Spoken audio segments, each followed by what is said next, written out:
Olá, como que vocês estão? Sim, eu lhes vi aí, eu não vou mentir pra vocês. Eu estava apenas apreciando um copo de chocolate quente enquanto assistia a um especial de Natal na TV. Falando nisso, então é Natal. Não tenho certeza se perceberam. Uma época tão especial que, apropriadamente, só acontece uma vez por ano. Uma ocasião dedicada a passar um tempo junto com os amigos, familiares, parentes, compartilhar experiências e momentos inesquecíveis e celebrar alegremente essa bela comemoração. Ou se você for como eu, um tempo para dedicar esforço e energia em fazer vídeos de análise detalhada de desenhos animados anualmente. Eu preciso sair mais. De qualquer forma, neste Natal eu gostaria de falar a respeito de um desenho específico, mas não qualquer desenho. Um desenho com um personagem amarelo que impactou imensamente a indústria de animação como conhecemos hoje. Um desenho que moldou muito nosso senso de humor atual e provou-se um sucesso tão grande que ainda está continuando depois de mais de 20 anos na televisão, sem nenhuma atual previsão que possa eventualmente acabar. Estou falando, é claro, de Bob Esponja, Os Simpsons. Essa família amarela divertida e um tanto conturbada não precisa de introdução, sendo um dos desenhos mais populares de todos os tempos. Ele especialmente se destaca pela sua exibição prolongada, estando no ar desde 1989, mais de 30 anos atrás. Atualmente com 35 temporadas.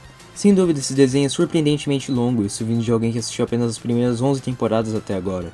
Porém, esse notório desenho teve começos relativamente humildes. Agora, grande parte de vocês provavelmente já sabe de como os Simpsons começaram como uma série de curtas mal desenhadas no programa The Tracy Ullman Show, entre os anos de 1987 e 1989, eventualmente sendo aprovados para uma série própria. Para aqueles que não sabiam disso, essa foi sua explicação básica. No entanto, algo que tende a ser menos conhecido sobre o desenho é o quão problemática foi a produção da primeira temporada. O primeiro episódio do desenho, em ordem de produção, foi na verdade Uma Noite Encantada. No entanto, esse episódio teve de ser adiado, pois sua primeira versão possuía um estilo de animação muito cartunesco e exagerado, sendo a direção contrária que os produtores queriam. E foi assim que esse episódio tornou-se o último da temporada, enquanto o episódio Prêmio de Natal, originalmente o oitavo episódio em produção, foi lançado primeiro. E por que isso é importante? A primeira temporada, obviamente, foi designada para introduzir o desenho ao público e fazer com que nos familiarizássemos com os personagens e o universo em si. E ao analisar muitos dos episódios dessa temporada, você percebe que certos aspectos da introdução do desenho parecem estranhamente instáveis, desde os designs dos personagens e certas localizações até mesmo a forma em que são apresentados. Isso se dá provavelmente aos problemas de produção mencionados, que os forçaram a transmitir os episódios fora da ordem desejada. Porém, essas inconsistências fazem dessa temporada um tanto marcante de alguma forma. Embora possamos facilmente apontá-los como sendo estranho, que realmente é um pouco, ainda assim é fascinante ver o desenho na sua infância, podendo observá-lo crescendo aos poucos, pois, querendo ou não, as escolhas tomadas no começo moldaram o desenho como um todo. E se não fosse pelo sucesso da primeira temporada, não teríamos clássicos que vieram depois dele. E como hoje iremos assistir o primeiro episódio do desenho, apropriadamente sendo um especial de Natal, é bom repararmos nesses pequenos detalhes, a fim de analisar o quão diferente os Simpsons era no seu início, explorando um pouco do mundo mágico da primeira temporada, refletindo um pouco como o desenho mudou com o passar dos anos e onde ele chegou atualmente, além de aproveitar o Natal assistindo um clássico especial de um desenho familiar. Depois de toda essa explicação, sem mais delongas, vamos assistir.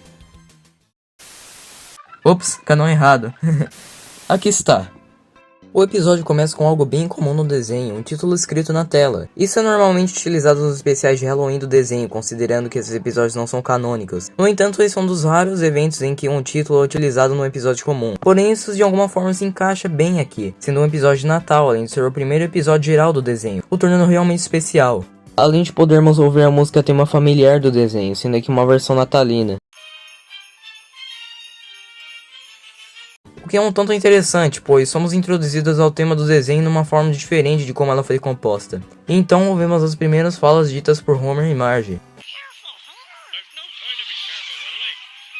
Aqui eles parecem estarem atrasados para uma apresentação natalina na escola primária de Springfield, onde seus filhos irão se apresentar. Eles desajeitadamente entram na plateia, enquanto ocorre um número onde algumas crianças cantam. Então o diretor Skinner aparece para anunciar o próximo número, onde os alunos da segunda série interpretam Papais Noéis de diferentes lugares do mundo. Podemos até ver o que aparenta ser um protótipo do personagem Ralph Wiggum, fantasiado como um Hot Yosho, um tipo de sacerdote japonês que age como um Papai Noel. E a propósito, que reação genuína da plateia. E então Lisa faz uma apresentação um tanto exótica, fazendo o papel de Tawanga, o Papai Noel dos Mares do Sul. E para aqueles que estão desconfortáveis, os comentários de áudio do DVD revelam que Lisa está na verdade vestindo uma fantasia de látex, então não, ela não está nua.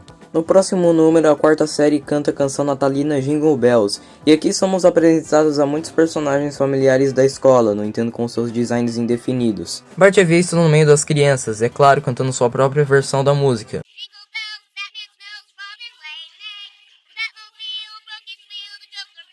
Nessa primeira parte do episódio já podemos notar um aspecto bem interessante, a animação. De fato, os primeiros episódios da série são notórios por sua animação um tanto peculiar, com muitos personagens parecendo desfigurados e com um estilo visualmente mais caricato. Isso provavelmente se dá ao fato de que as 3 primeiras temporadas foram animadas por uma empresa chamada Classic Supo, conhecido por animar desenhos como Rugrats e Rocket Power, e seu estilo de animação é um tanto perceptível nessas temporadas. Com o passar da série, eles estabeleceram regras mais estritas para a animação do desenho, então você raramente encontra essa forma de exagero visual nas próximas temporadas, a não ser quando indicado pelo departamento de direção.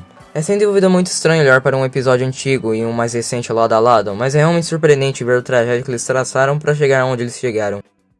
Em casa, os Simpsons se organizam para o Natal enquanto Marge escreve uma carta comentando como foi esse ano com a família. Ela explica que o gato de estimação da família, o Bola de Neve, foi infelizmente atropelado. No entanto, eles conseguiram um novo, o nomeando de Bola de Neve 2. Para a alegria da família, o vovô continua firme e forte, explicando enquanto há uma foto dele no cenário, o que é um detalhe bacana. Maggie está começando a andar, Lisa tirou notas boas e Bart... Bem, eles amam o Bart. Enquanto isso, Homer incomoda Marge para pegar as iluminações de Natal, porém ele logo pede desculpas.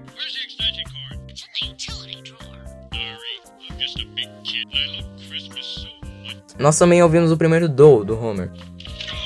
Marge então procede a pegar as cartas das crianças, e é dita uma piada bem decente, na verdade.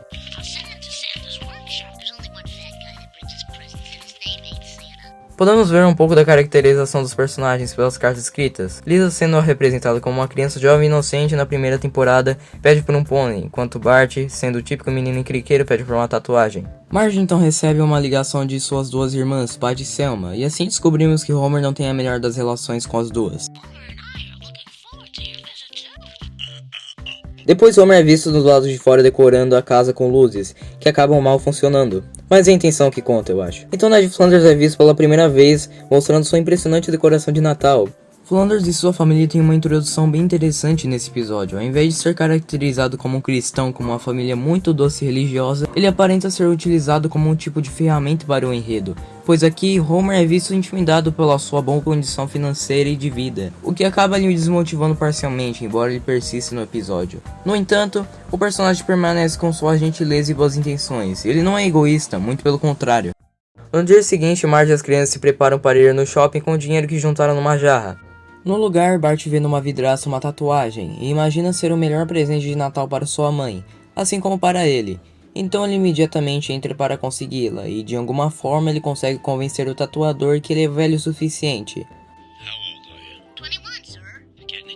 A propósito, uma curiosidade interessante que descobri um pouco depois foi que o nome do tatuador é Marvin Monroe, aparentemente sendo o irmão mais novo do personagem Dr. Marvin Monroe, cujo foi introduzido no 4º episódio da primeira temporada, Problemas em Casa. Outra coisa bacana é que na dublagem brasileira eles deram uma fala mais engraçada para o Bart. Enquanto isso, na usina nuclear, Sr. Burns anuncia que não haverá bônus de Natal para os funcionários semi-qualificados, deixando o Jarra de Marge como a única experiência de Homer. A propósito, outra curiosidade é que, apesar desse episódio marcar a primeira aparição do Sr. Burns, ele era para ser inicialmente introduzido no 3º episódio da temporada, a Odisseia de Homer, o que explica sua apresentação mais dramática no episódio. Logo após descobrir sobre a tatuagem de Bart, Marge o leva para um doutor para removê-la. Um detalhe meio peculiar nessa cena é que essa cena inclui uma música de suspense na biblioteca de música APM, daquelas que você ouve bastante em desenhos como Bob Esponja, que é bem comum em Os Simpsons.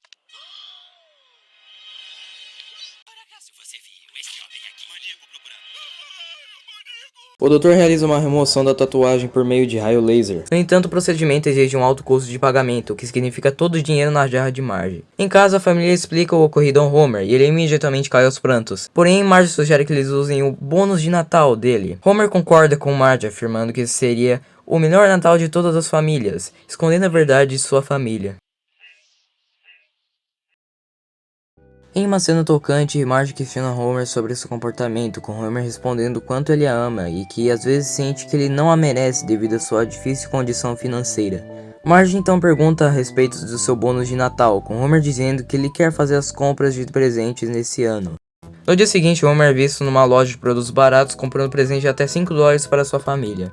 Para Marge, meias calças. Para Bart, blocos de papel. Para Meg, um brinquedo para cachorros. E Lisa ganha... nada. Desculpa, Lisa. Ao sair da loja, Homer esbarra com Ned Flanders, fazendo com que os dois derrubem os seus presentes. Eles prosseguem a pegá-los e logo Homer percebe quantos presentes chiques e bem embalados Ned tem. Ned então continua a andar com seu filho, falando como esse seria o melhor Natal de todos, com Homer refletindo o que ele comprou para sua família, se entristecendo. Homer então visto afogando as mágoas na taverna do Moe, a quem percebe sua tristeza e tenta o consolar com um doce, o que é uma ação surpreendentemente boa vindo de um personagem como Moe, considerando como ele passou a ser caracterizado nos próximos episódios. Yesterday you called Homer a worthless sack of... Pipe down, rub-a-dub. Seriously, give me the money. Your teeth hurt, huh? Your teeth hurt? Well, that's too freaking bad. Então Barney Gumble aparece pela primeira vez, vestido como Papai Noel, o que é interessante. É notável que inicialmente Barney tinha cabelos loiros, diferente dos castanhos que ele passou a ter eventualmente, e sinceramente fico feliz por terem mudado. Personagens loiros em Os Simpsons simplesmente não funcionam, pois é essencialmente o cabelo com a mesma cor da pele, e é um pouco difícil de olhar. Isso é relativamente aceitável em personagens como Bart e Lisa, pois não há uma divisão explícita, mas aqui é apenas... blé. Barney conta que conseguiu um emprego num shopping como Papai Noel. Ele certamente já fez coisas bem mais impressionantes com o passar da série, mas ainda assim, isso é uma conquista. Lembrando que ele já se tornou um membro de um grupo musical, fundou um serviço de limpa-neve que ultrapassou Homer Simpson e criou um curta-metragem criticamente aclamado. Pois é, não subestime Barney quando ele está sóbrio. Nisso, Homer vê uma oportunidade para conseguir um novo emprego em ordem a render dinheiro para os presentes de sua família. Em sua entrevista, Homer consegue um emprego, embora uma parte de mim pergunte como. Homer é então colocado no treinamento de Papais Noéis, que consiste em grande parte de... Agora, essa é uma cena que eu nunca realmente entendi, mas aparentemente se trata de Homer tentando recitar os nomes das 8 zenas de Papai Noel. Dasher, Prancer, Nixon, Donna Dixon, sit down, sit down. Ele também é ensinado como não perder a paciência com crianças. Homer chega em casa cansado, com Marge perguntando por que ele demorou tanto. Homer não dá explicações, indo a caminho para o banho ao invés. Marge sugere que ele dê oi para suas cunhadas, a quem estão em casa. Homer com desgosto cumprimenta Patty e Selma. No entanto, elas provocam a Homer, dizendo que não parece que eles estão celebrando o Natal, porque não há uma árvore, induzindo-a a comprar uma. Homer então sai de carro em busca de uma árvore de Natal, passando por alguns lotes de árvores com preços abundantes. Uma pequena curiosidade é que as árvores levemente irregulares, que são brevemente vistas, são uma referência ao traço das árvores presentes nos livros do autor Dr. Seuss, conhecido por suas obras como O Grinch, O Gatola da Cartola e o Lorax. Até que Homer para num local de árvores privadas, cortando uma delas para levar ao seu carro. Alguns cães são soltos e um homem atira algumas vezes, porém Homer consegue escapar de forma relativamente fácil. Em casa todos estão impressionados com a árvore, porém Patty e Selma estranham a casa de pássaro e o cheiro de pólvora vindo da árvore. No dia seguinte, Homer é visto num shopping vestido de Papai Noel com uma criança em seu colo, a quem pede por muitas coisas. Então, ele passa um valioso ensinamento para a criança.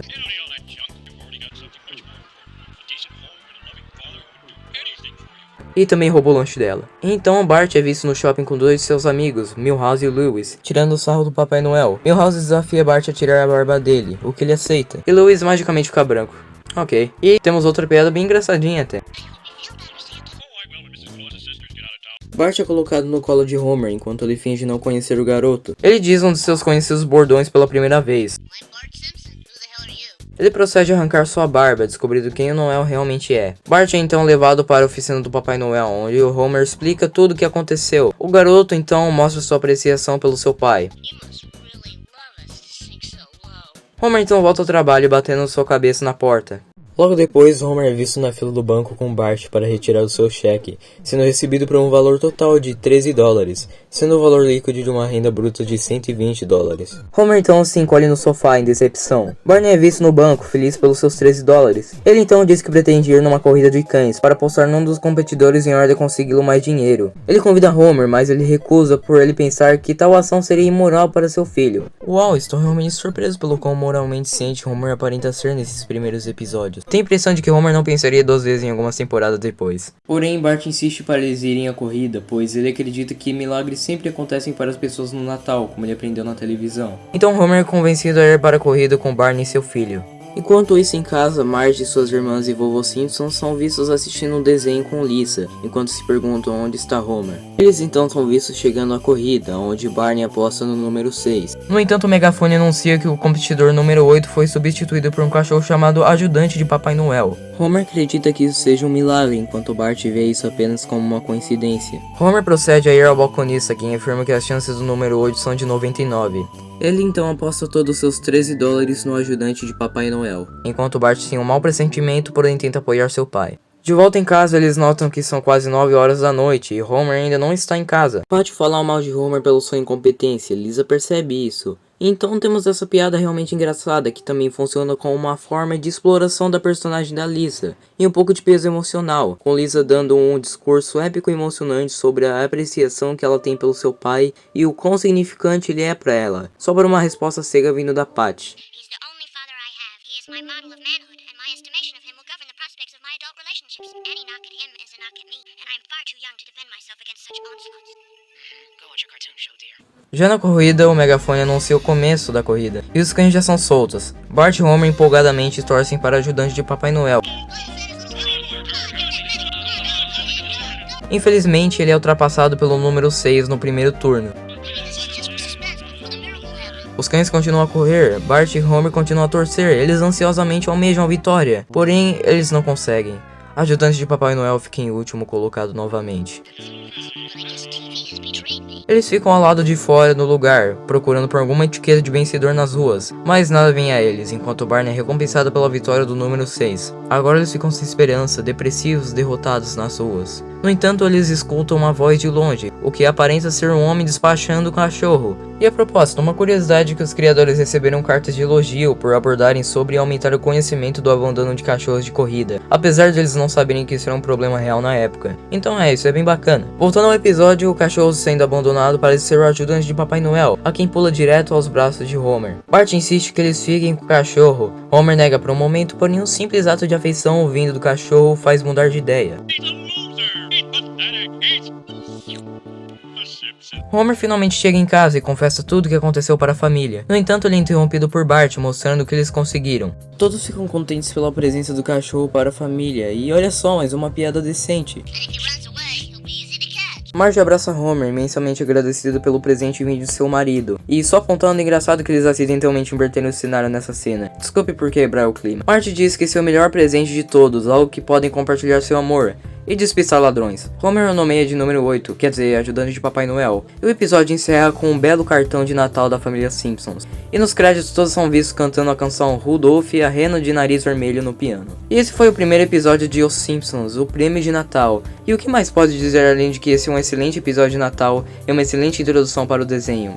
Ele fez um ótimo trabalho em introduzir-nos ao mundo do desenho e os personagens que fazem parte desse universo, trazendo uma atmosfera bem encantadora e cativante, considerando que o episódio se passa no Natal, mostrando a cidade num cenário pouco visto na série. Além da apresentação dos personagens em si, com Homer sendo caracterizado como um pai que realmente se importa com sua família e está disposto a fazer de tudo para trazer o melhor para ela. Bart sendo um garoto encrenqueiro, mas ao mesmo tempo um inocente, esperançoso e de bom coração. E Lisa sendo uma pequena e inocente criança, mas com a consciência e sabedoria forte. Isso é só listar alguns deles. Além do enredo genuinamente ótimo, te deixando bem investido no que vai acontecer e te fazendo esperar para que as coisas vão bem para a família Simpson. Além do episódio em si ter sido um tanto à frente de seu tempo, considerando que ele foi feito no final dos anos 80, uma época onde a mídia de animação era geralmente associada com vender produtos para crianças. Aspectos como o enredo e os personagens não eram tão enfatizados, pois na época a animação para televisão era visto mais como uma mídia facilmente comerciável, muitas vezes feita sem muito esforço. No geral, os anos 80 não foi uma era muito desafiadora para animação, então ver um desenho com um retrato realista de uma família americana que também consegue ser realmente emocionante e engraçado deve ter feito um impacto e tanto. Há também muitos momentos emocionantes e tocantes, o que mostra a alma desses episódios clássicos. Claro, o desenho ainda não está totalmente desenvolvido ou definido em certos aspectos, como seu senso de humor, animação e alguns dos personagens. Mas a forma de que eles começaram a série não apenas funcionou, como também ajudou a moldar muito do desenho depois. Sim, ele mudou muito desde então, mas realmente temos que agradecer esse episódio e a primeira temporada no geral, por estabelecer essa tão aclamada série que temos hoje em dia. Não é à toa que os Simpsons durou por tanto tempo, se não ultrapassou um pouco suas boas-vindas. Mas pelo crédito da série, pelo menos ela não criou nenhuma série spin-off desnecessária. No final do dia, tudo que realmente tenho a dizer é parabéns, Simpsons. Assim como Rudolph e Rena do Nariz Vermelho, vocês entraram na história. Não devemos ter medo, pois com certeza eles têm histórias por anos.